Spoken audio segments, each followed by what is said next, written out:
Hey everyone, NWA Prepper here. So, something that I don't often put in my preparedness items are these instant cold compresses. I came across some of them that were good date and significant, and so I thought I would store some of them. So, the pickle with these is temperature.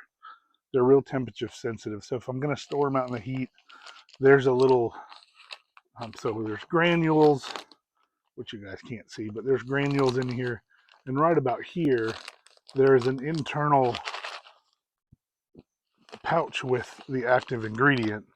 So when you put it in your hand, you smash it and you shake it up. And that liquid in that little tiny bag mixes with those granules and it causes a chemical reaction that that you know does cold. So I am going to store them in here. If I wasn't going to put them in a tub, I would certainly leave them in the box. But as I am going to put them in a tub, then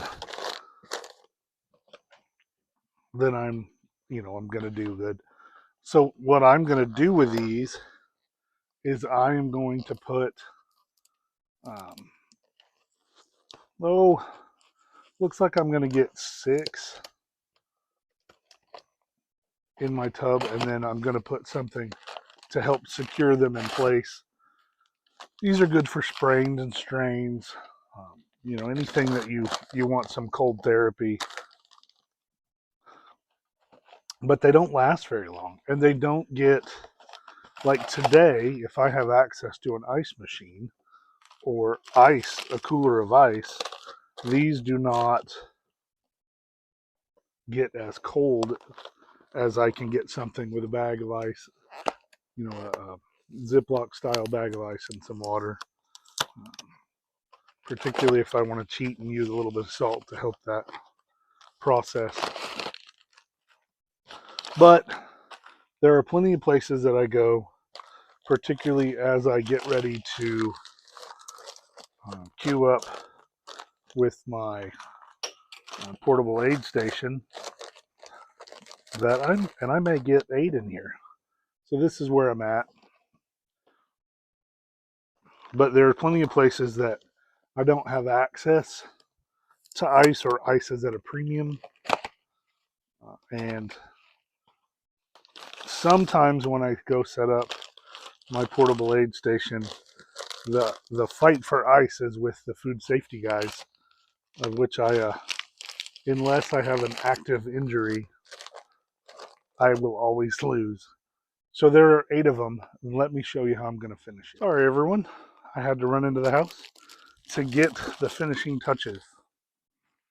So what I'm going to do is I have these small rolls of self-adhering dressing, sometimes called Coban or vet wrap, that I am going to put an overkill of them. There are 8 ice packs in here, and I am going to take 8 of these little rolls and just tuck them in the middle, so that when I'm using these cold packs that I have, and you can see the rolls in there, that I have basically 1 for 1, so that if I'm handing those out, then just like you would imagine, I give you a cold pack, I can give you something to secure it to the shoulder, or secure it to the knee, or whatever it is, whatever part of the body that we're trying to cool down or ice. That way I don't have to search for it. There's no question about it. There's 1 for 1.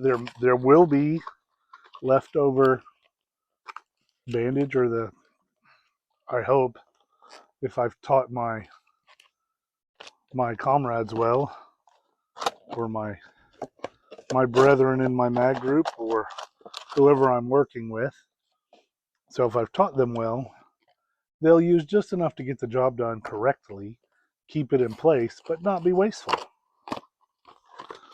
Because there is a lot of room for waste while you are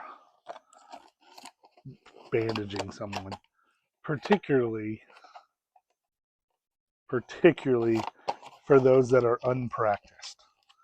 And so practice bandaging is something that is pretty near and dear to me, because the more you practice, the better you get at something. Now, putting ice packs and holding it on a particular wound isn't necessarily the end all bandaging to practice. But in my mind, if I put a bandage on and it looks like crap, it's probably going to hold like crap.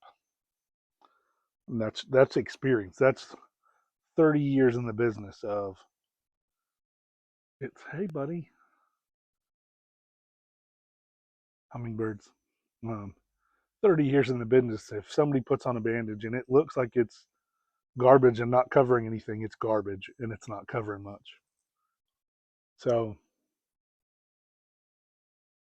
now you can make it look great and it not work. It's just something you have to practice.